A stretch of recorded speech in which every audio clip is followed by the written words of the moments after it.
Any polls done in North Carolina have shown pretty consistent strength for Donald Trump. You know, we would expect that the field is going to be narrowed by that particular point. I mean, you always hear the conventional wisdom that only 3 tickets out of Iowa.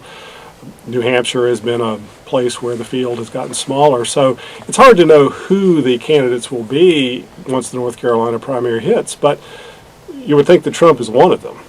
A lot of Republicans I know who are not Trump fans, but even though they're very, very conservative, are worried that a Trump candidacy might really have big implications for the rest of Republicans in North Carolina. Governor McCrory, Senator Burr, is that a legitimate fear? Well, I think it's a legitimate concern. I mean, Trump has his supporters, but if you're an establishment Republican and you're given the option of Donald Trump or staying home, you know, that's a tough situation. You clearly, most people are not going to vote Democrat, but you may just stay home.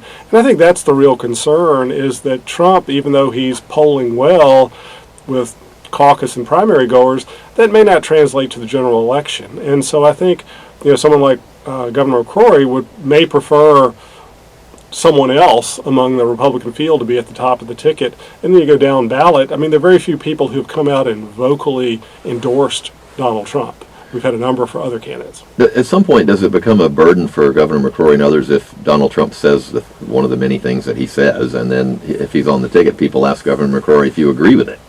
Yeah, I mean, that becomes a very tiresome question because, you know, none of the Republican candidates, the main Republican candidates in North Carolina, have said anything along the same lines about Muslims or any of the others. They've even though they may have supported policies, you know, Governor McCrory, for example, wanted to restrict immigration of Syrians, but none of his remarks have been close to Donald Trump. So it becomes this kind of question of how much do you have to defend the person at the top of the ticket versus expressing your own views.